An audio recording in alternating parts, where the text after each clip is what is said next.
Spinning records, got the lights down low. Souldisco, where the groovy people go. Hit play, let the music flow. Old school beats with a modern glow. Hello everybody and a very warm welcome back to the latest episode of Hidden Jewels of Soul and Disco. I do hope you're doing absolutely fantastic. In this week's episode, I'm not featuring a soul and disco artist. In this week's episode, we dive into the blues side of the music. Therefore, I'm featuring the one and only, the wonderful queen of the blues, Koko Taylor. I'm very proud that I am a blues singer. I'm out here carrying the torch for the women. I'm carrying the torch for the men. A lot of our guys that has been a big influence on me and a lot of other people that's into the blues has passed on, like Willie Dixon, Muddy Waters, Howlin' Wolf. You know, a lot of them, Albert Collins, Albert King. And it's not, many women's out here singing the blues at all.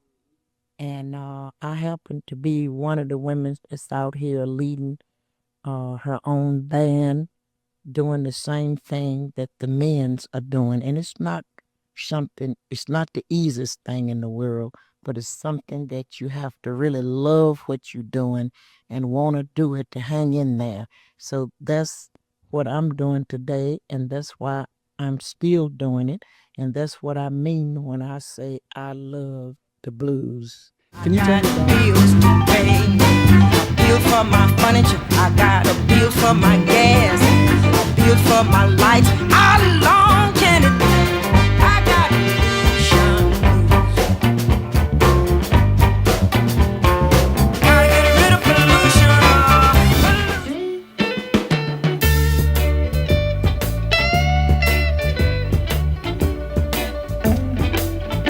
She was called the Queen of the Blues, with a voice that could shake walls and move souls.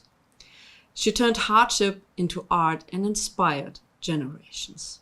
This is the story of Koko Taylor, a woman who rose from the cotton fields of Tennessee to become one of the greatest blues singers of all time. Koko Taylor was born Cora Ann Walton on September the 28th in 1928 in a small wooden house on a cotton farm outside Memphis, Tennessee, where her parents were sharecroppers. As you can imagine, life was hard, money was scarce, and by the age of 11, she had lost both of her parents. Yet, from an early age, Cora discovered something that gave her joy: singing. Together with her siblings, she sang gospel in church, and at night she absorbed the sounds of blues pioneers like Bessie Smith, Memphis Minnie, and later the electrifying voices on Memphis radio, B.B. King and Rufus Thomas. But let's hear it from Koko herself when she discusses her influence on music. My greatest influence was Muddy Waters and Bessie Smith. I got familiar with them when I was living in Memphis. B.B. King was a DJ over in West Memphis, Arkansas, and he had a radio show 15 minutes a day playing the blues, and I would hear Muddy Waters and all these, Memphis Minnie and Howlin' Wolf, all these people on the radio. Also, there was another DJ in Memphis, he's still in Memphis, by the name of Rufus Thomas, and he would play a lot of blues, Yeah, and that's how I got to know, about these people. Cora doesn't sound like Koko, right? Have you ever asked yourself where that name came from? Well, her nickname Koko came from her love of chocolate and stuck for life. But let's hear it from herself. There was a pet, what we call a nickname my family gave me, and they started calling me that because I was a chocolate lover. Chocolate, ice cream, cake, candy, whatever, long as it was chocolate, and they started calling me Little Koko. The early 1950s, Koko and her husband Robert Pops Taylor made a bold move. With little more than 35 cents and a box of Ritz crackers, they left Memphis and headed to Chicago, a city alive with the sounds of electric blues. And once again, let's hear from Koko, her story. I moved to Chicago for the simple reason I left Memphis with my husband, Robert Pop Taylor. He wanted to go to Chicago. He said, if I can get to Chicago, I believe I can find me a good job. I can get better work. And I says to him, if you go to Chicago, I'm going with you. And I did. We left Memphis with no money, nothing but our bus fare and a box of Ritz crackers between the two of us. And we left and went to Chicago. And when I got to Chicago, because I still love to sing the blues, I started going around to different little local black clubs on Chicago South Side, listening to bands that I had been hearing on the radio when I was in Memphis. By day, Koko worked as a housemaid, and by night she and Pops visited the Southside blues clubs where she would sing with local bands. These performances, raw and powerful, soon earned her a reputation. And in 1962, fate invented. Blues legend Willie Dixon heard her sing, impressed by her powerful, gritty voice. And once again, let's hear it from Koko. And we would go to different clubs and hear these bands. And after they got to know who I was, they would invite me up to sing, with them. Come on up and do a tune. This was for my own enjoyment. No recording, nothing involved, no money or anything. And I was heard by Willie Dixon. And after I came down off the stage this particular time, Willie Dixon says to me, he says, my God, he said, I never heard a woman sing the blues like you sing the blues. And he said he would like to record me and write some songs for me, and which he did. So he was the man that discovered me and got me started. Her first record came out in 1962 by USA Records, Like Heaven to Me. Willie Dixon introduced her to Chess Records, and Chess was a sub-label of Checker Records, the home of Muddy Waters, Howlin' Wolf, and of course the wonderful Etta James. Once again, let's hear a clip from Koko herself, where she talks about that experience. When I went to Chicago, I didn't go there with that intention. I went there with my husband to find a job like he did, where we could just make enough money to pay rent and eat. So if I had not met Willie Dixon, I might have not been a blues singer today. In 1966, Koko Taylor recorded Wang Dang Doodle, written by Willie Dixon. Wang Dang Doodle was first recorded by Howlin' Wolf in 1960 for Chess Records. Willie Dixon later also produced this famous version with Koko Taylor that became a big hit. And once again, I found a clipping from an interview with Koko Taylor where she talks about that. It was like a dream that came true when I heard that Wang Dang Doodle was #1 on the charts all over the country. I said, this couldn't be me. They must be making a mistake. It got to be somebody else. But it was really me. And when Willie Dixon gave me that song and told me, he said, it's going to be a big hit for you, I couldn't believe it. But it turned out that it was my biggest seller so far. The song was a smash hit, selling over 1 million copies just in a couple of weeks and reached #4 on the Billboard R&B charts. It became her signature tune and transformed her from a club singer into a nationally recognized artist. With its playful lyrics about a wild all-night party and Koko's thunderous delivery, it captured the essence of Chicago blues and earned her the crown Queen of the Blues. Before she joined Alligator Records, Koko Taylor had released several albums.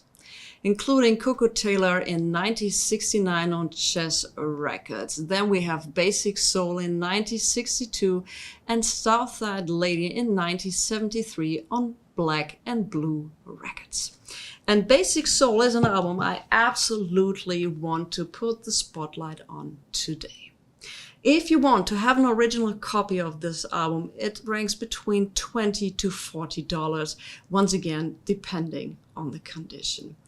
Also, in the beginning of this video, you heard a couple of tracks from this album.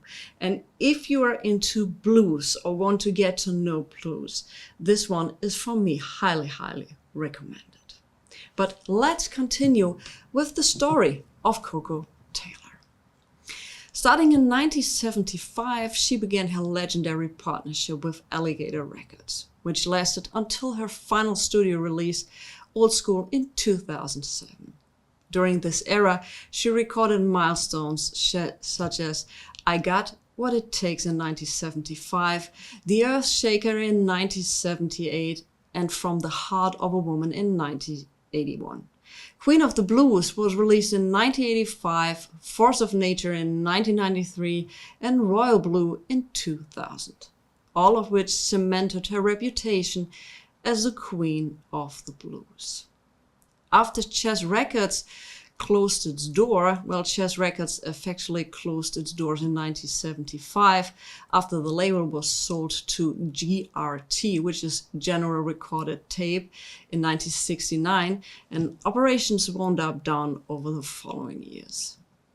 Koko's career briefly stalled around that point or that moment in time, but in 1975 she signed with the newly founded Alligator Records, a partnership that would last more than 3 decades. Her first Alligator release was I Got What It Takes, and it was nominated for a Grammy. That was quite a start.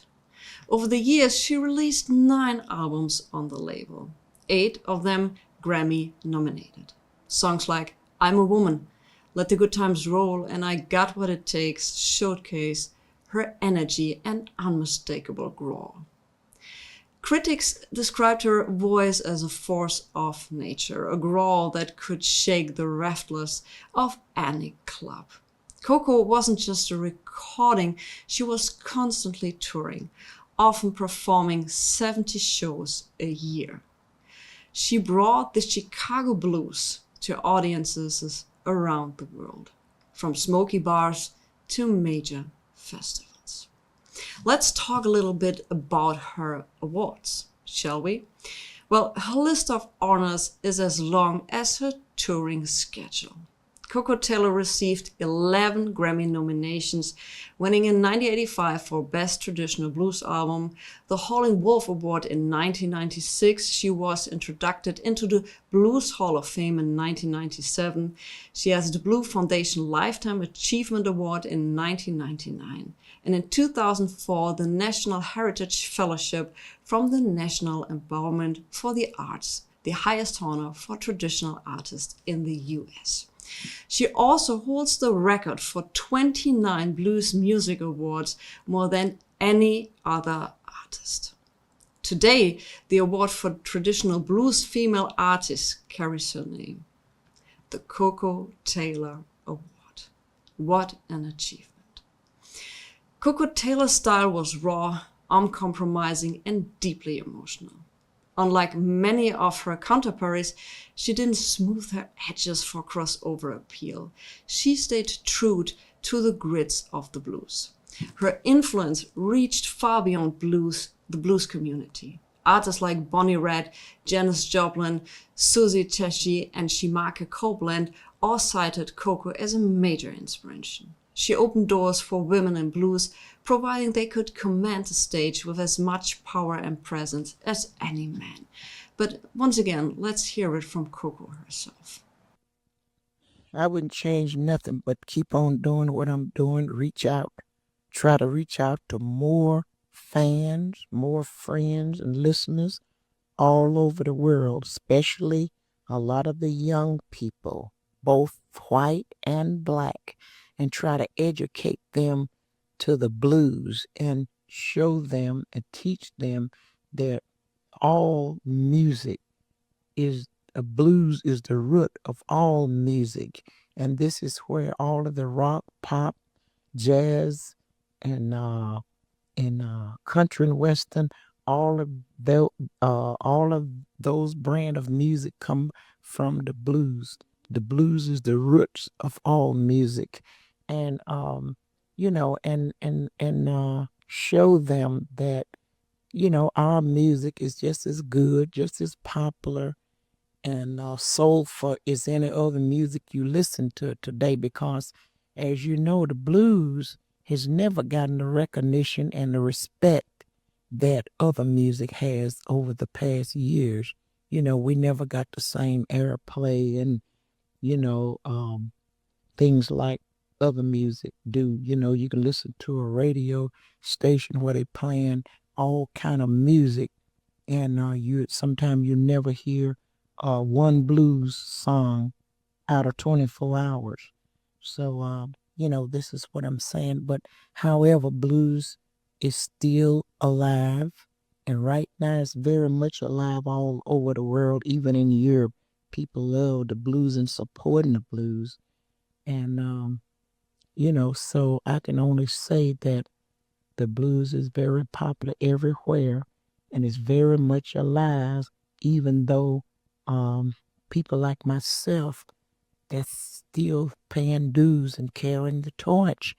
It wasn't easy, but I went through thick and thin to get where I am today, and I'm still going on with it, and I'm very proud and I'm very thankful and honored that things is going as well for me as it is right now. I have been nominated again for a Grammy Award. I don't know, I may not receive a Grammy, but I'm nominated. She went through a lot of hardship in her life, and once again, or yet again, she wouldn't change a thing. That's just absolutely wonderful. Even into her 70s, Koko Taylor refused to slow down. Her last performance was on May the 7th in 2009 at the Blues Music Awards in Memphis. Fittingly, a return to the city where her musical journey began. Just weeks later, on June the 3rd in 2009, she passed away in Chicago due to complications from a surgery. She was 80 years old. But Koko's music lives on, and in 2023, her recording of Wang Doodle was selected for the preservation in the US National Recording Registry for its cultural significance. The compilations of her keep her most iconic performances alive for new generations. And every time the Koko Taylor Award is given to a blueswoman, her spirit echoes through the music. From the cotton fields of Tennessee to the global stage, Koko Taylor's journey is a story of resilience, power, and authenticity. She wasn't just a singer, she was the embodiment of the blues. And though the queen of the blues has left us, her roar will never be silenced. And once again, I highly, highly recommend that you check out her catalog. Even if you are not into the blues, you will miss on Koko Taylor if you don't check her out. And also, many of her original albums are out there. They are available and affordable. And once again, I can't highlight enough Basic Soul from Koko Taylor. If you like that episode, I also highly suggest that you check out the playlist up here, and I catch you on the next one. Thanks for watching.